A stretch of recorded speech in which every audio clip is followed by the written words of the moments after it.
ഇന്ന് നമുക്ക് വളരെ ഈസി ആയിട്ട് ഉണ്ടാക്കാൻ പറ്റിയ ചില്ലി ഗാർലിക് സ്റ്റീംഡ് എഗ് ഉണ്ടാക്കി നോക്കെ. എൻ്റെ അടുത്തേക്ക് 4 മുട്ടയാണ്. ഇതൊന്ന് നമുക്ക് പൊട്ടിച്ചൊഴിച്ചു കൊടുക്കേ.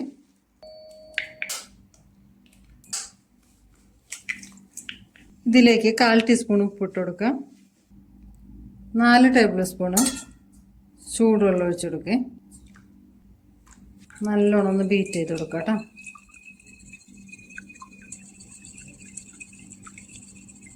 ഇപ്പം നല്ലോണം നമ്മളൊന്ന് ബീറ്റ് ചെയ്തെടുത്തിട്ടുണ്ട്. നിങ്ങൾക്ക് വേണമെങ്കിൽ മിക്സിയുടെ ജാറിലിട്ട് ഒന്ന് കറക്കിയെടുത്താൽ മതി. ഇനി ഇത് നമുക്ക് ഒരു സ്റ്റീമറിൽ വെച്ചിട്ട് സ്റ്റീം ചെയ്തെടുക്കാം. മൂടി കൊടുക്കാം കേട്ടോ. അതവിടെ ഇരുന്ന് വേവട്ടെ. അപ്പോഴേക്കും നമുക്ക് ഇതിലേക്ക് ആവശ്യമുള്ള ചില്ലി ഗാർലിക് ഓയിൽ വേണം. അപ്പം അതിൻ്റെ ഇൻഗ്രീഡിയൻസ് എല്ലാം കട്ട് ചെയ്തെടുക്കാം കേട്ടോ. അപ്പം ആദ്യം നമുക്ക് സ്പ്രിംഗ് ഒനിയൻ ഒന്ന് കട്ട് ചെയ്ത് കൊടുക്കാം കേട്ടോ.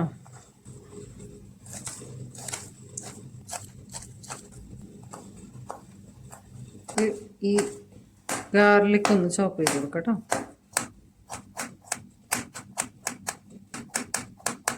എഗ് റെഡി ആയിട്ടുണ്ടോ നോക്കേ. നല്ല പൊന്തി വന്ന് സൂപ്പറായിട്ട് വെന്തിട്ടിട്ടുണ്ട് കേട്ടോ. കണ്ടോ, നമ്മളിങ്ങനെ കുത്തുമ്പോൾ കണ്ടോ, ഒന്നും ഒട്ടിപ്പിടിക്കില്ല. ഫ്ലെയിം ഓഫ് ചെയ്യേ.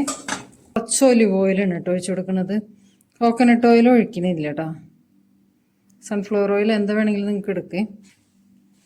ഇതിനകത്തേക്ക് നമ്മൾ കട്ട് ചെയ്ത് വെച്ചിരിക്കണേ ഗാർലിക് ഇട്ട് കൊടുക്കുന്നുണ്ട്.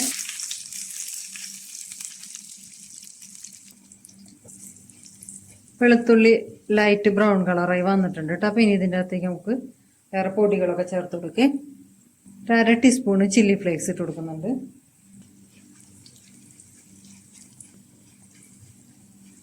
എരി കൂടുതൽ വേണമെന്നുള്ളവർക്ക് കൂടുതൽ ഇട്ട് കൊടുക്കാം. പിന്നെ നമ്മളെ വറ്റൽ മുളക് ഉണ്ടല്ലോ, അത് ചൂടുവെള്ളത്തിൽ ഇട്ട് വെച്ചിട്ട് അരച്ചിട്ട് അതിൻ്റെ പേസ്റ്റ് വേണമെങ്കിൽ അത് ചേർത്ത് കൊടുക്കേ. മൂത്ത് വന്നിട്ടുണ്ട്. അപ്പോൾ ഇതിൻ്റെ അകത്തേക്ക് നമുക്ക് സ്പൂണ് പാപ്രിക്ക പൗഡർ ഇട്ട് കൊടുത്തിട്ടുണ്ട്. 1/4 ടീസ്പൂണ് ജീരകത്തിൻ്റെ പൊടി. ഇനി നമ്മൾ കട്ട് ചെയ്ത് വെച്ചേക്കണ സ്പ്രിംഗ് ഒനിയൻ ഉണ്ടല്ലോ, അത് കുറച്ചിട്ട് കൊടുക്കാം കേട്ടോ.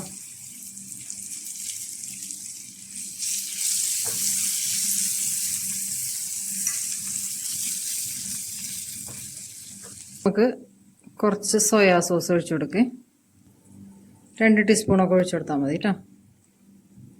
ചെറിയൊരു പീസ് ബട്ടറും കൂടി ഇട്ട് കൊടുക്കുന്നുണ്ട്. ആ ബട്ടറിൻ്റെ ടേസ്റ്റും കൂടി ആകുമ്പോൾ നല്ലൊരു ടേസ്റ്റ് വരും കേട്ടോ.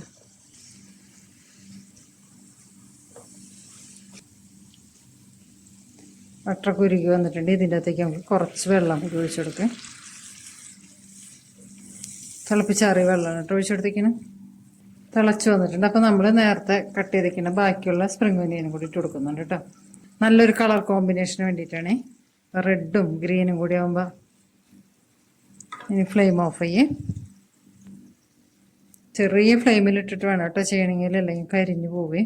നമ്മൾ സ്റ്റീം ചെയ്ത മുട്ട ഒന്ന് കട്ട് ചെയ്ത് കൊടുക്കാം കേട്ടോ.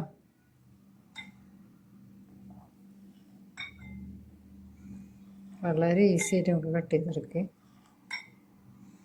ഇത് വേണമെന്നുണ്ടെങ്കിൽ നമുക്ക് മുട്ട ഒഴിക്കുന്നതിന് മുന്നേ കുറച്ച് ഓയിൽ ഒഴിച്ചൊന്ന് സ്പ്രെഡ് ചെയ്ത് കഴിഞ്ഞാൽ പെട്ടെന്ന് ഇത് വിടിയിച്ചെടുക്കാൻ അല്ലെങ്കിൽ കുഴപ്പമൊന്നുമില്ല കേട്ടോ. ജസ്റ്റ് ഒന്ന് ഈസി ആക്കാൻ വേണ്ടിയിട്ടാണ്.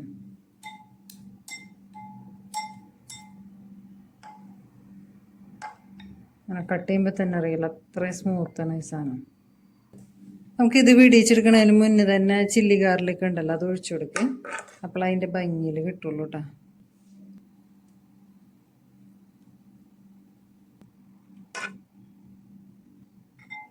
ഇതെല്ലാം നമുക്കിങ്ങനെ അടത്തി എടുക്കാം കേട്ടോ.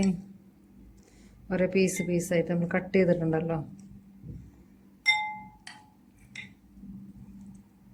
നമുക്കൊരു പീസ് എടുത്ത് കഴിച്ചു നോക്കട്ടെ.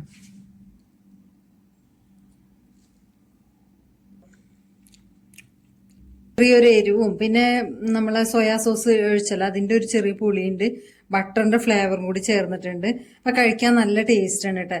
ചില്ലി ഒഴിക്കുന്നതിൻ്റെ അളവ് കുറച്ച് കഴിഞ്ഞാൽ നല്ലൊരു ബ്രേക്ക്ഫാസ്റ്റ് ആയിട്ട് കഴിക്കാവുന്നതാണ്. ഇനി ചില്ലിയുടെ അളവ് കുറച്ച് കൂട്ടിയിട്ട് നമുക്ക് ചപ്പാത്തിയുടെ കൂടെയോ അല്ലെങ്കിൽ ചോറിൻ്റെ കൂടെയും കഴിക്കാൻ നല്ലൊരു ഐറ്റമാണ്. അപ്പം എല്ലാവരും ഒന്ന് ട്രൈ ചെയ്ത് നോക്കണേ.